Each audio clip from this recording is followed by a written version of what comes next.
All right. So getting into this, again, Reconstruction is the period of time following the Civil War. It's going to be highlighted by a number of different things. All right. Again, understanding that at the end of Reconstruction, Andrew Johnson is going to replace Lincoln after his assassination. Again, Johnson was a Southerner. He was not necessarily trusted by Congress for the fact that he was a Southerner, the fact that he was also a Democrat.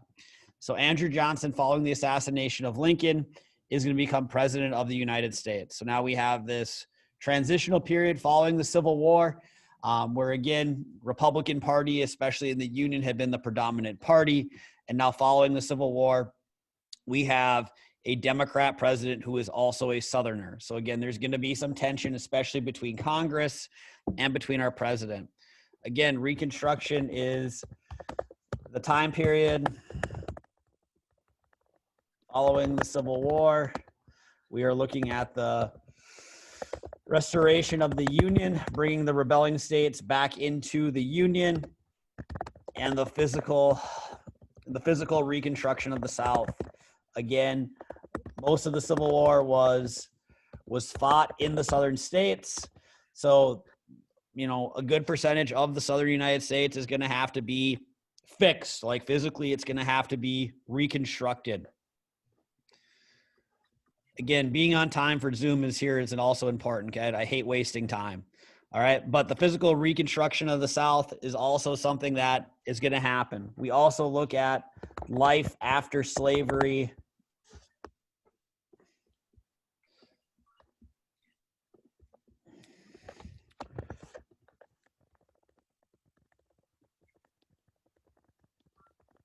Life after slavery for African Americans. Okay, so we'll get into our Reconstruction Amendments, the 13th, 14th, and 15th Amendments that will all be added to the Constitution during this time. Again, 13th, 14th, and 15th Amendments are going to be designed to extend civil rights to African Americans. All right, so that's kind of what we're looking at here. So Reconstruction is this time period following the Civil War where we're looking at the restoration of the Union, the Reconstruction, like physical rebuilding of the South, and what life after slavery for millions of African Americans will look like in the South. Okay. Also during Reconstruction, I would understand that there is going to be a split in the Republican Party. Okay.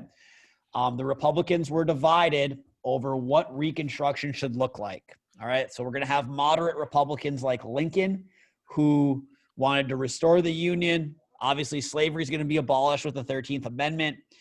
But they weren't calling for the most quote unquote drastic of changes. Okay.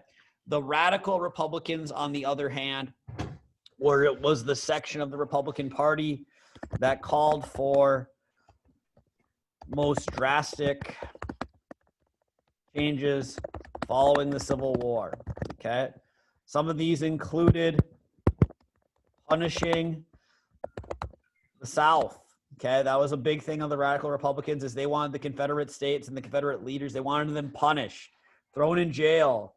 They wanted life made absolutely miserable for the South. Okay. Again, this is kind of a radical thought. Okay. It's the most drastic change.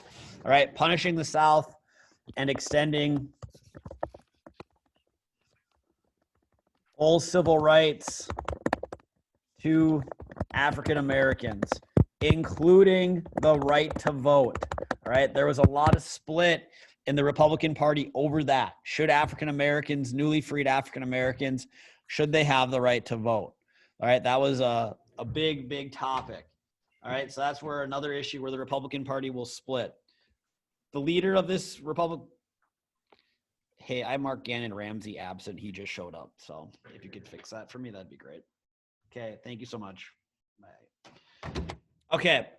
Thaddeus Stevens is going to be the congressman who is the leader of the radical Republicans. Okay. So again, the section of the Republican Party that was calling for the most drastic changes, Thaddeus Stevens was the leader of that. He was the most radical of the Republicans, calling for the punishment of the South, right? The full civil rights for African Americans. That's what Thaddeus Stevens wanted. He also hated Andrew Johnson. These two guys are going to be like the most bitter of enemies during this time period. Okay. Andrew Johnson and Thaddeus Stevens are going to be the most bitter enemies. The Freedmen's Bureau is going to be established during this time. What the Freedmen's Bureau was, it was a government agency. So in other words, it was funded by tax dollars. Government agency that is going to assist African Americans during Reconstruction. Again, it was funded by the United States government. So like education, job training, et cetera, the Freedmen's Bureau is going to try to assist African Americans in following that. Freedmen's Bureau was something that was very much supported by the radical Republicans. The radical Republicans wanted it to continue to be funded.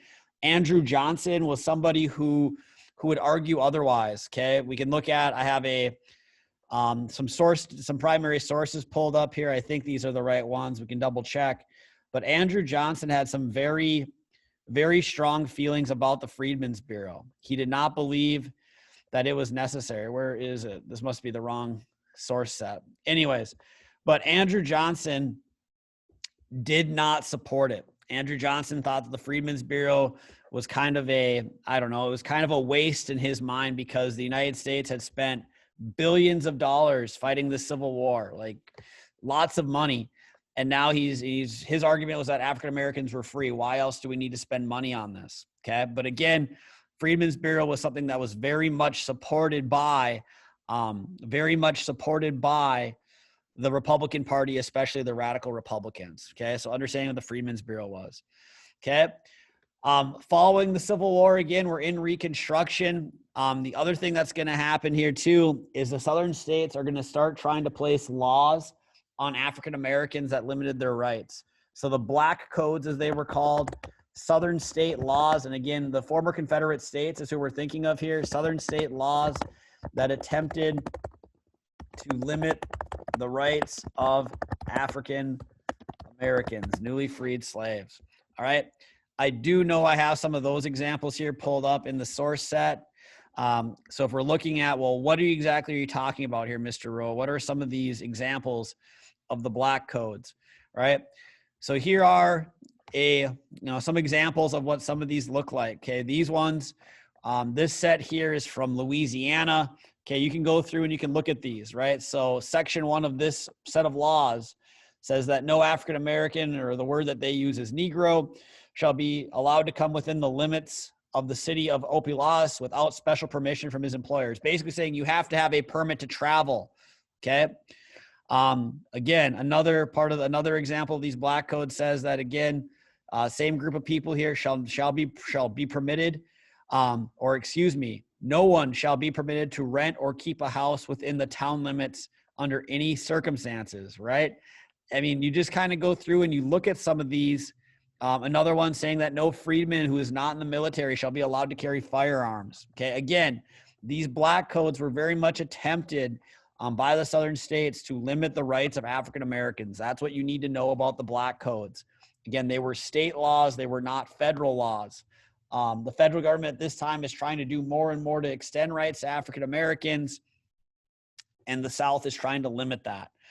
There was another federal law. It was called the Reconstruction Acts, I believe, of 1867.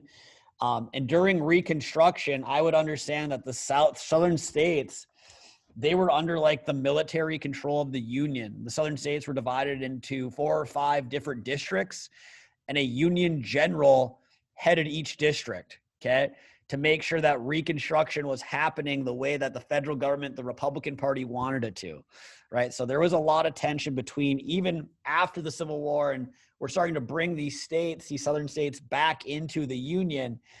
There's still a lot of tension over what that should look like, okay? Right at the end of the Civil War, all right, so when we start talking about the restoration of the Union, I would also understand when we start talking about this, Southern states, when they start rejoining the Union, they have to agree to the Constitution the way it's written.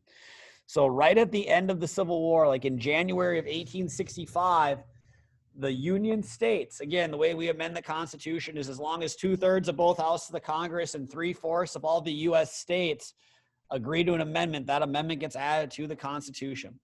So right near the end of the Civil War in January of 1865, again, Civil War doesn't end until April technically, The 13th Amendment is ratified, and this is a constitutional amendment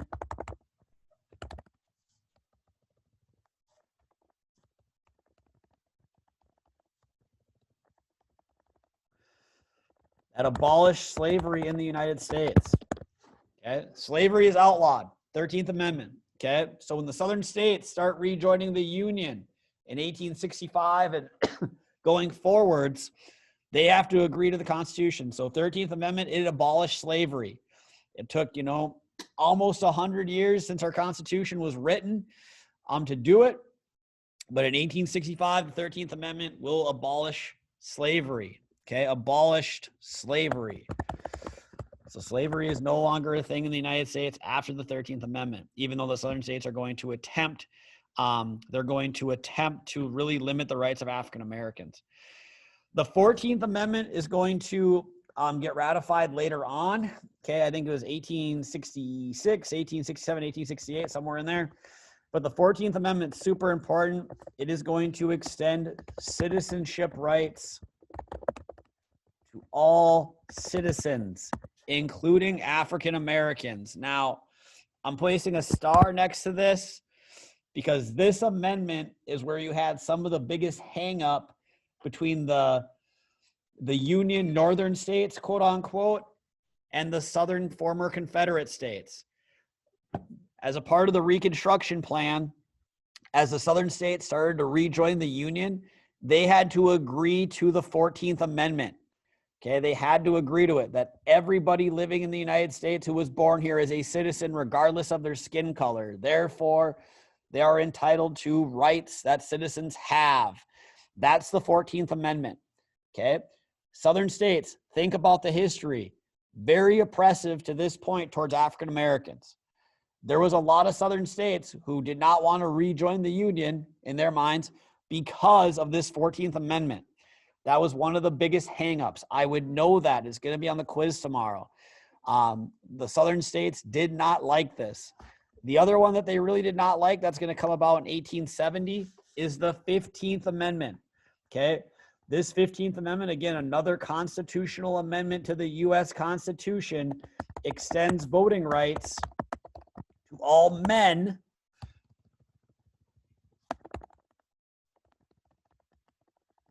regardless of their skin color, regardless of their race. Okay, that no man shall be denied the right to vote on the basis of their race. All right, the Southern states are going to do everything. They're going to agree to the amendment, right? Because eventually we restore the Union, but they're going to do everything in their power to try to prevent African Americans from voting. Okay, we'll talk about the Ku Klux Klan here in a second. They're going to try to use intimidation to prevent it. A lot of the Southern states are also going to implement things like poll taxes and literacy tests to try to prevent African Americans from voting. It's like another set of these, quote unquote, the black codes, where they would say, oh, you want to vote and you're African American, you got to pay $10 first. Okay. Southern states did everything in their power to prevent African Americans from voting. Now, why might they do that? Well, think about it. You have white Southerners who have oppressed black people for hundreds of years to this point. If African Americans now have the right to vote, they're probably going to start voting out some of these Democrat politicians that are trying to oppress African Americans. So what do the Southern states do? They try to add additional requirements to prevent African Americans from voting, making them pay a tax, making them prove that they can read. Okay. Again, both these things are now illegal, but the Southern states tried to do everything they could to disenfranchise African Americans. Okay. They tried to. They did not want African Americans to vote. All right. So we have that going on. Okay. Combine that with the fact that Andrew Johnson will be impeached during this time. We'll come back to that here in just a second. Okay. We got to talk the Reconstruction plans here. So again, Congress was controlled by the Republicans. And so as far as how they wanted Reconstruction to look, again, Congress is going to call for some of the most quote unquote drastic things, right? They wanted punishment of former Confederate leaders.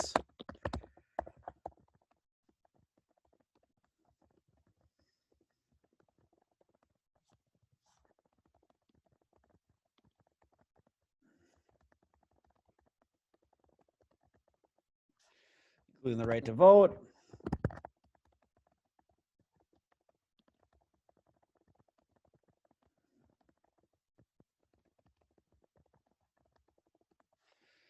Okay.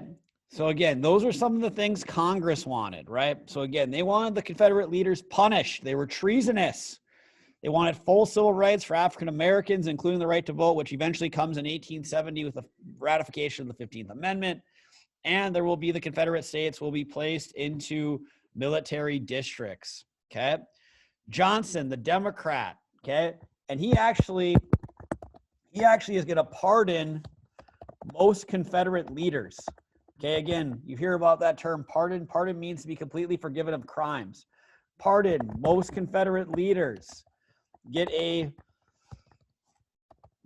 quote unquote most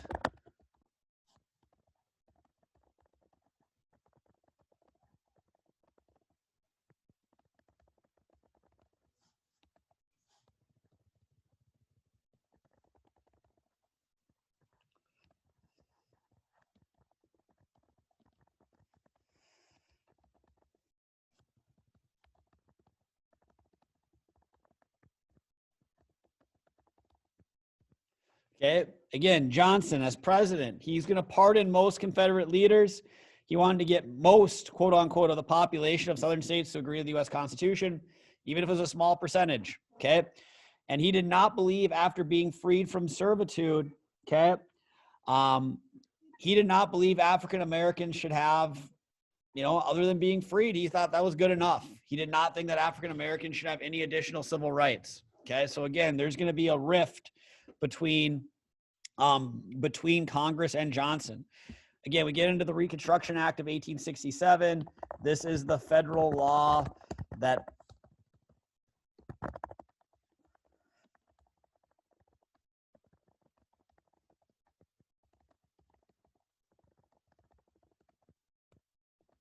believe it was 5 districts. If somebody wants to look and tell me I'm wrong, go for it. But the southern states get divided into 5 districts, and then you have a union general that heads each of them. Okay. Again, this was a Congress thing. Again, you see a lot of tension between Congress and President Johnson during this time. Again, and that's probably most highlighted by the impeachment. Okay. So Andrew Johnson is going to be impeached by Congress. So Andrew Johnson is going to fire, quote unquote, the Secretary of Defense or Secretary of War, Edwin Stanton. Okay, Edwin Stanton was a Republican. He fires him. Okay. Again, a lot of that had to do with the fact that Edwin Stanton was a Republican. Okay. There's a lot of up in the air discussion if the president has the power to do this. Okay. President Trump has done it a lot. But there's always been some debate. Can the president just fire cabinet level people because they want to, because they disagree with them? So Johnson had fired the Secretary of War, or Secretary of Defense. It would be the Secretary of Defense now, Edwin Stanton. Okay. Prior to firing him, Congress had passed the Tenure of Office Act.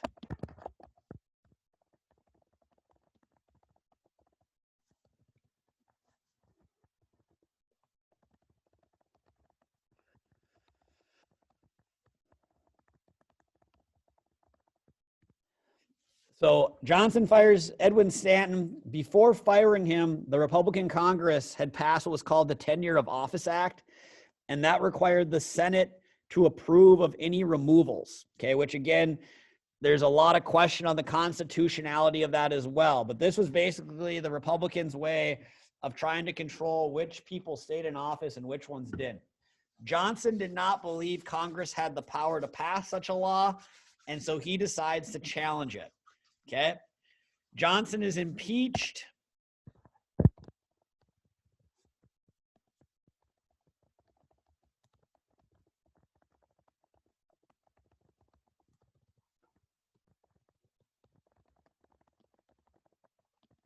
For violating the Tenure Act. Okay. The House of Representatives votes to impeach him. Okay. Again, the way impeachment works, you guys have lived through one of these.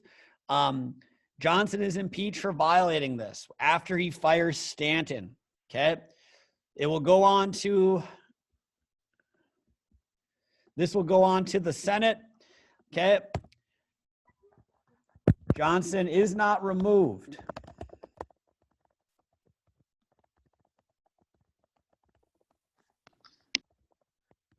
The Senate falls short by 1 vote. Again, there has to be a 2/3 overwhelming majority to remove an official. The Senate fell short by 1 vote. Okay. What this ends up looking like historically, juniors, is this looks really bad on the part of the Republicans. Okay. This basically makes it look like the Republicans were kind of crybabies because they didn't like Johnson. And anyways, Johnson, the rest of his presidency is kind of just like, he becomes a little bit more quiet, okay, a little less abrasive.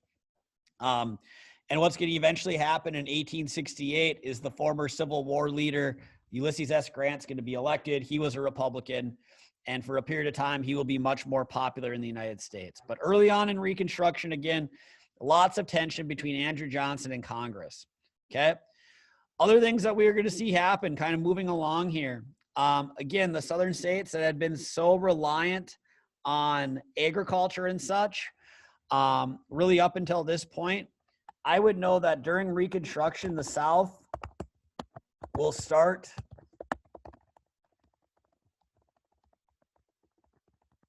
to become more industrialized and more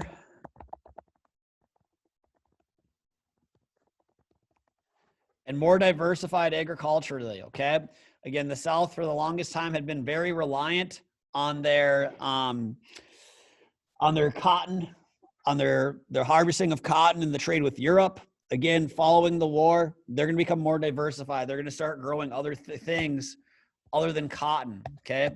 They start diversifying and doing some other things agriculturally. I would also understand, okay, that even though slavery is no longer a thing, there's still going to be a reliance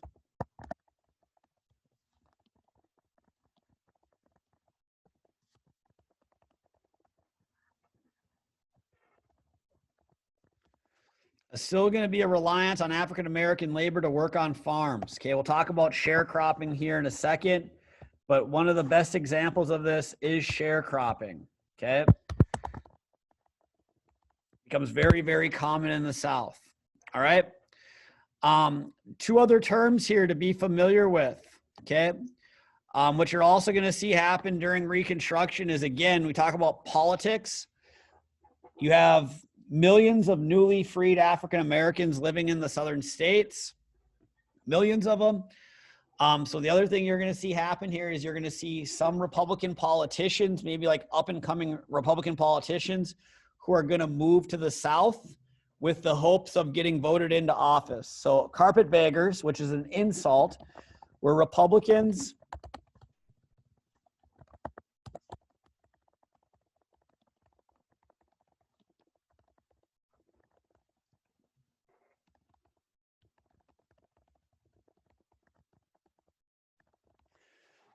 who moved to the South during Reconstruction hoping to win political elections. Again, the Democrat Party amongst white Southerners was the most popular.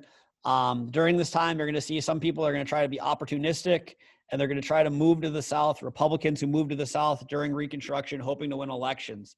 The other term, so again, white Southerners did not like carpetbaggers. And then you have the scalawags. Okay, again, also an insult. A scalawag were Southerners who favored Reconstruction, right? If you were somebody that, how dare you think that what's going on here is right, like the Restoration and us having to agree to like the 13th, 14th, and eventually 15th Amendments, that is like treasonous, okay? This is the South, okay? So again, a scalawag was a Southerner who favored Reconstruction. They thought that this was a good thing, all right? Moving along here into that third section, another name here to be familiar with is Hiram Revels. Hiram Revels will be the first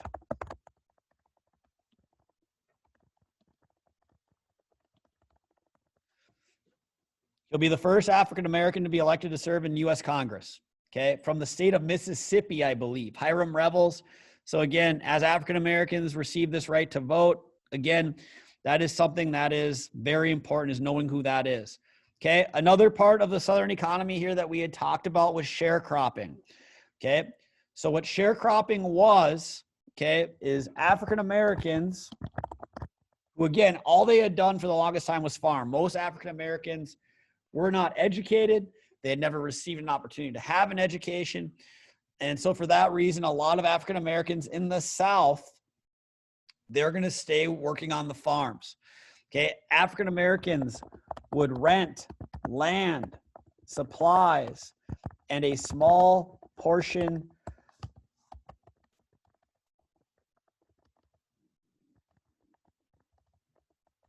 from a farm owner. Okay.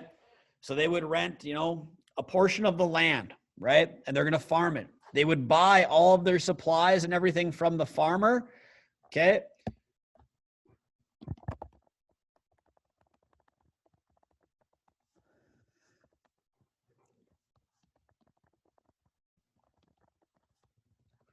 We'll just say the renter. Because again, sharecropping also, the other thing with sharecropping is poor white people also did it as well. But again, when we think of sharecropping, we think of African Americans, okay? But at the end of the harvest, the renters, right, would pay back the farmer and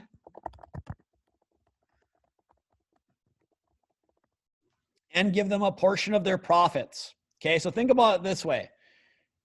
What happens here is because the people renting the land, because they would buy everything from the farmer and all that and then give them a portion of the profits, this was not a profitable practice for the people who were renting. There was no way they would make money because they had to buy all of their stuff and pay rent and give a portion of their profits to the farmer.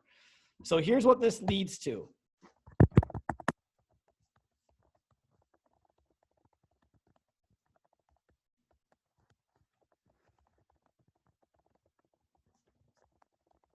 It leads to generational debt on the part of the renter, okay? It just wasn't profitable, juniors. It was not a profitable practice. And so this leads to generational debt, okay? And basically until the debt was paid off, they were tied to the land, okay? So again, it's almost like an extension of slavery to some degree. Now again, sharecropping was something that was very common amongst African Americans in the South. Poor white people also participated in it, okay? But it wasn't a money-making thing. Like the only person that really benefited from sharecropping was the farm owner. The people who were renting, they didn't really make much money at all, okay? And it leads to generational debt. And basically the way sharecropping worked out is there was an agreement that your family was tied to that land until any debts were paid off, okay? So again, it was kind of like a never-ending string here, right? It was very much a practice where Southern farmers try to take advantage of African Americans and poor white people. But that was sharecropping. Becomes very common during Reconstruction. All right, getting into our last little bit here. Again, the Ku Klux Klan. Still around today, unfortunately.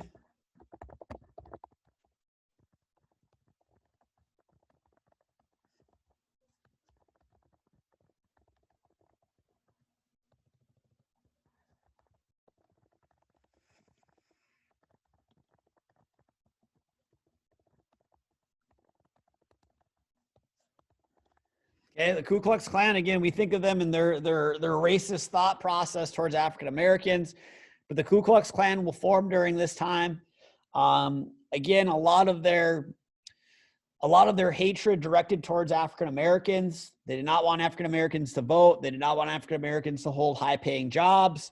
And again, they would do things, again, you hear about some of the disgusting things, the lynchings, the murders, all these different things that have happened in the South, really from the end of the Civil War all the way into the 1940s, 50s, and 60s. It's absolutely disgusting, okay? But the Ku Klux Klan, they, very racist organization. They did not want African Americans voting, especially because that would change things in the South, and they did not want that, okay? Now, eventually, Reconstruction comes to an end, all right? Again, very high tension period. But as far as factors that are going to lead to this, one of the big ones is the presidential election of 1876 and the Compromise of 1877. Okay. So presidential election of 1876, you had Rutherford Hayes taking on the Democrat Samuel Tilden.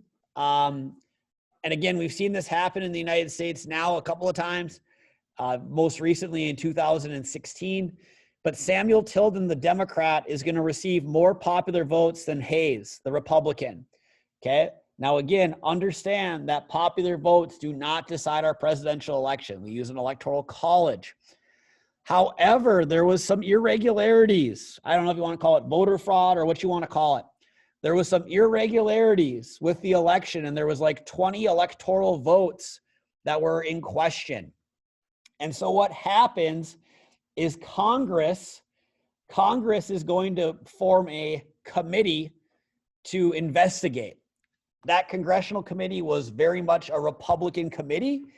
And what the Republican committee decides is that, hey, Hayes is actually the winner of the election. Now, the southern states really did not want another Republican president. Okay, they really did not. They couldn't do it, right? They had just had Ulysses S. Grant for 2 terms. Before that, they had, Abraham Lincoln, kind of during the Civil War. They did not want another Republican president because, again, the Republican Party was the party that favored extensions of rights and such for African Americans, right? And they did not want that in the South. So the Compromise of 1877, what is agreed to is the southern states agree to recognize Hayes as the winner of the election. However, in recognizing Hayes as the winner, they ask Congress to pull the Union military out of the South. And Congress agrees to do it. So following this election of 1876 and the Compromise of 1877, there is no more Union military presence in the South, which is going to allow the southern states to further their black codes. Eventually, they're going to implement a set of laws known as the Jim Crow laws. That's going to enforce things like segregation and things of that nature. Okay. So that was a big factor in this. When the Union no longer had a military presence in the South, that's a huge factor. The other thing that's going to happen is towards the end of the 1870s, is there's going to be a financial crisis. Okay, the Panic of 1876.